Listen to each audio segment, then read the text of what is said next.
faliana trandriavana malala zosika miona toyzao ndray ty andro sabotsy me nitompo antsika ty azontsika miainy ny ten'Andriamanitra mandray sakafom-panao antsika koa ivelomatsika ho aminareo ny fahasoavana sy ny fiadanana avy amin'ny ankehitriny sy taloha ary ho avy ary avy amin'ny fanafito ian'Loha seza fiandrianana ary avy amin'ny Jesosy Kristy vavim-belona marina salamatoa maty alehibe amin'ny mpanjaka ny tany amen.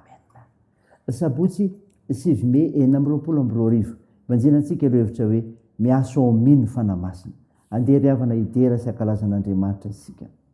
Jehovah eno ny fivavako aroka keo aminao ny fitarainako aza manafina nitavanao amiko amin'ny andro fahoriko atonolany amiko ny sofinao amin'ny andro hitarainako dia faingana maly ahy. Amen.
Hivavaka isika.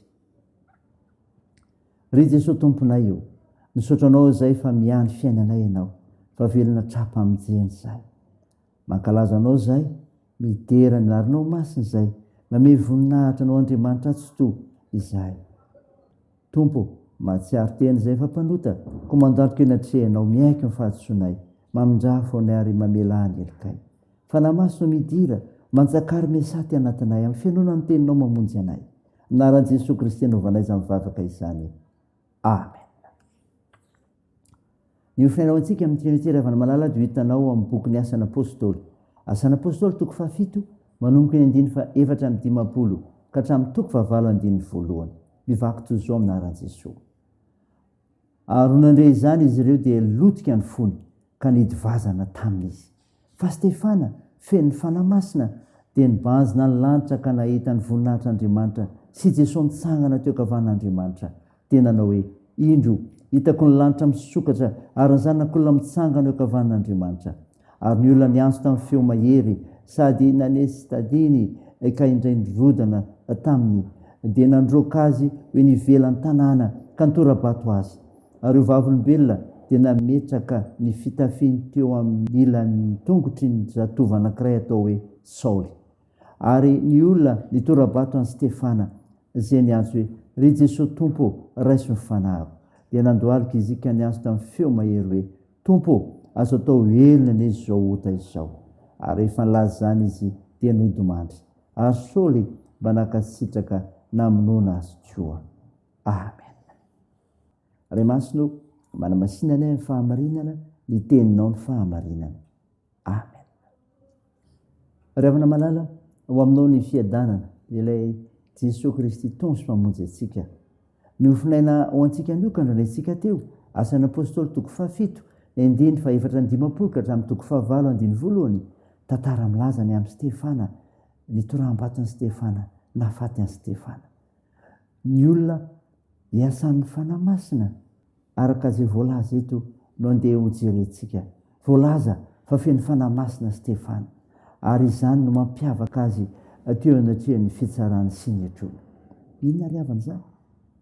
Ny olona hiasan'ny fanamasina dia izao, mahita ny voninahitr'Andriamanitra.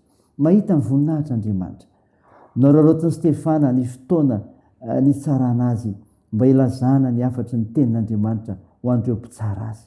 Hoy izy, olona mafiatoka sady tsy voafora fo sy sofina ianareo manohitra ny fanamasina. Andiny 2:10 sady mpamadika sy mpamonan'i Jesosy Kristy ilay marina no tsy makatony lalàna mosisy. Vao maika na tezitra azy ireo izany ka nahatonga ny famonoana ho faty an'i Stefana. Niasa mahery tao amin'i Stefana nefa ny fanamasina ka nome fahatokiana feno azy hatramin'ny farany. Tanteraka tamin'ny teny fampanantenana nomeny Jesosy hoe, indro izao momba anareo mandrakariva ambara-pahatonga ny fahataperan'izao tontolo izao. Zava-matahotra azy intsony fahafatesana.